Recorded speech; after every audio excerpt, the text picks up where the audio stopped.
Hello friends, welcome to my channel my unique academy. Friends, हम लोग पढ़ रहे थे प्राइड एंड प्रेजुडिस और इसके 20 चैप्टर हो गए हैं। जो आपका आज 21वां चैप्टर है, 21st चैप्टर, तो इसको हम लोग पढ़ेंगे। और छोटा सा चैप्टर है तो बहुत ज़्यादा टाइम नहीं लगेगा इसमें। चलिए हम लोग इसकी शुरुआत करते हैं। और आपका एक चैप्टर बचा हुआ था, चैप्टर नंबर 16। मैं उसको भूल जाता हूँ अपलोड करना, तो उसको मैं कोशिश करूँगा कि इस बार ना ही भूलूँ। फ़िलहाल आप आगे पढ़ते रहिए। तो पिछला वीडियो आपने देखा होगा, आपको कहानी पूरी समझ में आ गई होगी कि क्या चल रहा है। मैं उसी के आगे शुरुआत कर रहा हूँ। Mr Collins almost stopped speaking to Elizabeth. Collins ने एलिजाबेथ से बोलना लगभग बंद कर दिया, क्योंकि कॉलिंस ने एलिजाबेथ को प्रपोज़ किया था, लेकिन एलिजाबेथ ने इनकार कर दिया कि मैं आपसे शादी नहीं करूँगी। तो क्या हुआ, दोनों के बीच लगभग बातचीत बंद हो गई थी। वही चीज़ यहाँ पे लिखा हुआ है, मिस्टर कॉलिंस ऑलमोस्ट लगभग, स्टॉप्ड मतलब रोक देता है, स्पीकिंग बोलना, टू एलिजाबेथ एलिजाबेथ से यानी बोलना बंद कर देता है। He now transferred his attention to miss Lucas. अब वो अपना ध्यान किस पर लगाने लगा? मिस लुकास पे। कहता है ना कि एक क्या मुझे नहीं कहना चाहिए कि जब एलिजाबेथ पे उसका जो है कि उसकी दाल नहीं गली मिस्टर कॉलिंस की, तो वो अपना ध्यान किस पे लगाने लगा?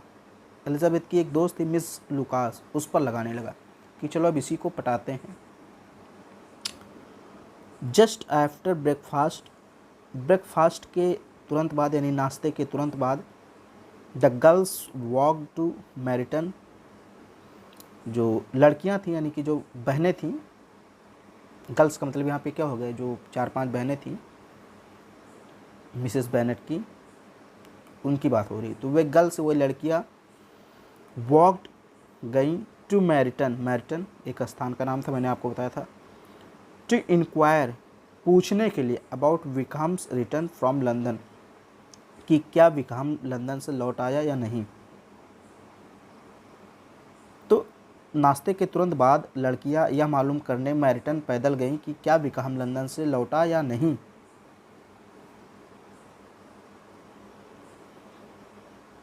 ही हैड रिटर्न, वो लौट आया था। यानी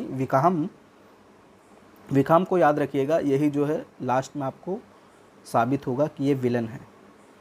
तो ये लंदन से लौट आया था, ही हैड रिटर्न, लौट आया था। एंड नाउ, और अब टोल्ड एलिजाबेथ, एलिजाबेथ को बताया, व्हाई, कि क्यों, he had avoided the ball, उसने बॉल पार्टी ज्वाइन नहीं की थी। एलिजाबेथ को बताया कि वह बॉल पार्टी में क्यों नहीं आया था। बॉल का मतलब क्या होता है? एक प्रकार का डांस पार्टी, मैंने आपको बताया था। तो विकहम ने एलिजाबेथ को बताया कि चूँकि मैं लंदन चला गया था, इसलिए मैं पार्टी में नहीं आ पाया, मैं बॉल पार्टी को ज्वाइन नहीं कर पाया था।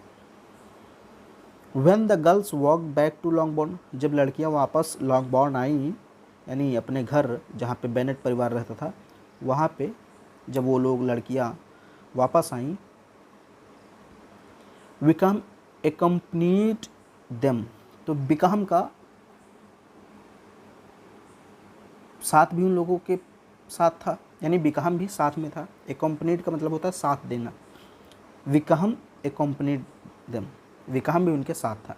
नहीं, जब पांचों लड़कियां वापस आईं अपने लॉन्गबोर्न में, तो उनके साथ विकहम भी एलिजाबेथ के घर आ गया। एलिजाबेथ इंट्रोड्यूस्ड हिम, एलिजाबेथ ने उसका परिचय कराया, टू हर पेरेंट्स, अपनी माता पिता से, अपने फैमिली से। एलिजाबेथ ने बताया कि मम्मी पापा, ये विकहम है और मेरा दोस्त है। जैसे भी परिचय कराया जाता है वैसे परिचय एलिजाबेथ ने करवाया। फिर आगे क्या हुआ देखिए।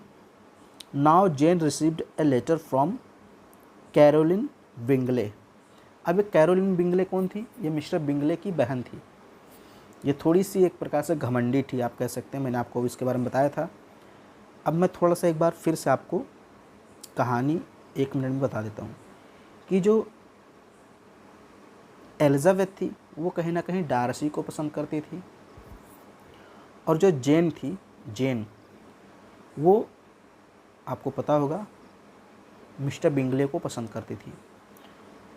तो जो मिस्टर बिंगले की बहन थी कैरोलिन बिंगले, वो नहीं चाहती थी कि जेन की शादी किससे हो, हमारे भाई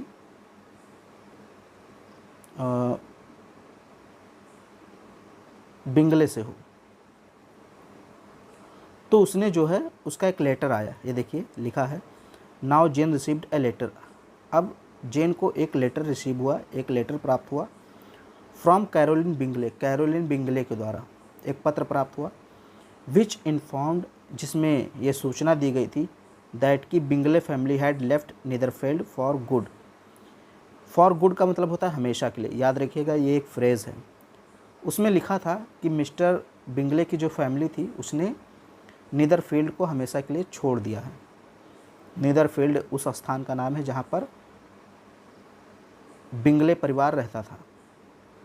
तो कैरोलिन बिंगले ने एक पत्र लिखा जेन को और बताया कि हमारी फैमिली हमेशा के लिए नीदरफील्ड छोड़कर जा रही है। It further stated that there was every hope of early marriage between Bingley and Miss Darcy. इसमें यह भी लिखा था, देखिए, इट फर्दर स्टेटेड, इसमें आगे लिखा था दैट की देयर वॉज एवरी होप, कि बहुत ज़्यादा चांस है। एवरी होप का मतलब प्रत्येक चांस है, यानी कि बहुत ज़्यादा चांस है ऑफ एन अर्ली मैरिज, कि जल्दी शादी हो जाए बिटवीन के बीच में, Bingley and Miss Darcy, Miss Darcy और बिंगले के बीच में। यानी जो कैरोलिन बिंगले का जो भाई था मिस्टर बिंगले, उसकी शादी किससे हो जाए, डार्सी की बहन मिस डार्सी से। अब एक्चुअली आपको बता दूं, यहाँ पे मैंने आपको बताया भी था लेकिन फिर भी मैं बताते चलता हूँ, ये जो कैरोलिन बिंगले है ये किसको पसंद करती है, डार्सी को पसंद करती है। और डार्सी को और कौन पसंद करता है, एलिजाबेथ भी थोड़ा बहुत पसंद करने लगी, यानी एलिजाबेथ और डार्सी एक दूसरे को पसंद करते थे। तो ये जो कैरोलिन बिंगले है ये चाहती है कि कि हमारी शादी डार्सी से हो जाए, यानी कैरोलिन बिंगले डार्सी से शादी करना चाहती थी। इसलिए ये यह भी चाहती थी कि डार्सी की बहन की शादी इसके भाई से हो जाए। समझे नहीं, मतलब डार्सी की बहन की शादी मिस्टर बिंगले से हो जाए और मिस्टर बिंगले की बहन की शादी डार्सी से हो जाए, यानी कैरोलिन बिंगले की शादी डार्सी से हो जाए और मिस डार्सी की शादी मिस्टर बिंगले से हो जाए। ये कौन चाहता था, कैरोलिन बिंगले चाहती थी। यानी कि एलिजाबेथ और जेन दोनों एक प्रकार से खाली हाथ रह जाएं। ये लेटर में लिखा हुआ था कि दोनों की शादी होने वाली है, मिस्टर बिंगले और मिस डार्सी की, जल्द ही। अब जेन चूँकि मिस्टर बिंगले से प्यार करती थी इसलिए वो थोड़ी परेशानी में आ गई। It was a cruel blow to Jane. Cruel blow का मतलब एक प्रकार से कुठाराघात था, जैसे होता है ना किसी को मार देना, दिल पे लग जाना, तो वही लिखा है। क्रूल का मतलब निर्दयी, तो एक प्रकार से कुठाराघात था टू जेन, जेन के लिए। एंड शी फेल्ट अनहैप्पी, और वो बहुत उदास हो गई। एंड फेल्ट हर यूजुअल काम, और बहुत ज़्यादा शांत हो गई। एंड स्वीटनेस, और मतलब वो शांत रहती थी, तो वही चीज़ यहाँ पे है। तो जब उसको पत्र मिला, उसने देखा कि जल्द ही शादी होने वाली, तो बहुत ज़्यादा दुखी हुई, शांत हो गई, मधुर बनी रही। स्वीटनेस का मतलब क्या होता है, अब यहाँ स्वीट मतलब मीठा तो होगा नहीं, तो स्वीटनेस का मतलब मधुर, यानी जेन की जो शक्ल थी, जो उसका चेहरा था, वो बहुत ज़्यादा काम था और स्वीट था, यानी मधुर था, तो उसका चेहरा वैसे ही बना रहा। हालांकि वो थोड़ी चिंतित हो गई थी, दुखी हो गई थी कि ऐसा ना हो कि सच में मिस्टर बिंगले की शादी मिसेस डार्सी से हो जाए। Elizabeth cheered her by saying that, Elizabeth ने उसे खुश किया। चीयर्ड का मतलब खुश करना। एलिजाबेथ ने अपनी बहन जेन को खुश किया बाय सेइंग, कह करके, दैट की, शी थॉट दैट, वो सोचती थी। कौन सोचती थी, यहाँ पे सी आया है मेरे ख्याल से, आप देख लीजिएगा अभी आगे, मैं पढ़ा देता हूँ फिर कंफर्म होगा।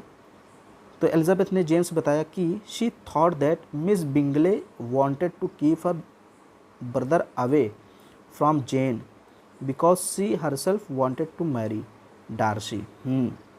सी आया है कैरोलिन बिंगले के लिए। एलिजाबेथ ने जेन को बताया कि कैरोलिन बिंगले चाहती थी, सोचती थी दैट कि miss Bingley wanted to keep her brother away from Jane, कि जो मिस बिंगले है वो अपने भाई को जेन से अलग रखे। यानी कि जो कैरोलिन बिंगले है वो क्या चाहती थी कि जो हमारा भाई मिस्टर बिंगले वो जेन से अलग रहे और वो किससे शादी कर ले, मिस डार्सी से शादी कर ले। बिकॉज क्योंकि she herself wanted to marry Darcy, और वो डार्सी से शादी कर ले। वही चीज़ मैंने बताया ना कि मेरी बहन से आप शादी कर लीजिए और आपकी बहन से मैं, कुछ इस प्रकार का। तो ये कैरोलिन बिंगले सोचती थी कि हमारे भाई की शादी डार्सी की बहन से हो जाए और डार्सी की शादी मुझसे हो जाए। And so she was anxious to see her brother marry to miss Darcy. वही चीज़ आगे लिखा हुआ है। सो शी वॉज एनेक्सेस, इसलिए वो चिंतित थी, वो इच्छुक थी। एनेक्सेस का मतलब इच्छुक होना भी होता है। सी वॉज एनेक्सेस, वो इच्छुक थी, टू सी हर ब्रदर, अपने भाई को देखने की, मैरिड, शादी होते, to miss Darcy, Mr Darcy से, मिसेस डार्सी से। तो आई होप आपको समझ में आ गया होगा कि मैं जो बता रहा हूँ वो क्या है। उसी चीज़ को मैं बार बार दोहरा रहा हूँ कि भाई कैरोलिन बिंगले ही खेल कर रही है यहाँ पे। और ये कौन समझा रहे? एलिजाबेथ जेन को समझा रही कि उस पत्र पर विश्वास ना करो। कैरोलिन बिंगले चाहती है कि उसकी शादी मिस्टर डार्सी से हो जाए और मिसेस डार्सी की शादी उसके भाई बिंगले से हो जाए। शी होप्ड दैट, उसने आशा दिलाया कि Bingley was not interested in this marriage, कि बिंगले इस मैरिज में इंटरेस्टेड नहीं है। यानी किसने आशा दिलाया? एलिजाबेथ ने अपनी बहन को समझाया, जेन को, तुम ज़्यादा दुखी मत हो, जो बिंगले है वो ये शादी करेगा नहीं, यानी वो मिस डार्सी से शादी करने के लिए इंटरेस्टेड नहीं है। This gave solace to Jane's lovelorn heart and she hope that Bingley would soon return. इस बात से जेन के प्रेम में टूटे हुए हृदय को राहत मिली और उसे उम्मीद बंध गई कि मिस्टर बिंगले जल्दी ही लौट आएगा। वही चीज़ लिखा है, दिस गेव, इसने दिया, सोलेस का मतलब एक प्रकार से राहत कह सकते हैं, राहत दिया, टू जेन्स लव, जेन्स के प्यार को, लॉर्न हार्ट का मतलब टूटे हुए दिल, यानी जेन्स के टूटे हुए प्यारे से दिल को राहत दिया एलिजाबेथ की इस बात ने। एंड शी होप्ड, और उसने आशा की, दैट कि बिंगले वुड सून रिटर्न, कि बिंगले जल्द ही वापस आ जाएगा। तो ये चैप्टर नंबर 21 था आपका, जो कंप्लीट हो गया। तो ये छोटा सा चैप्टर था और ये 13 मिनट की वीडियो बनी है। तो उम्मीद करता हूँ आपको वीडियो पसंद आया होगा। तो इसको लाइक कर दीजिए, शेयर कर दीजिए। चैनल पे पहली बार हैं, चैनल को सब्सक्राइब जरूर कीजिए।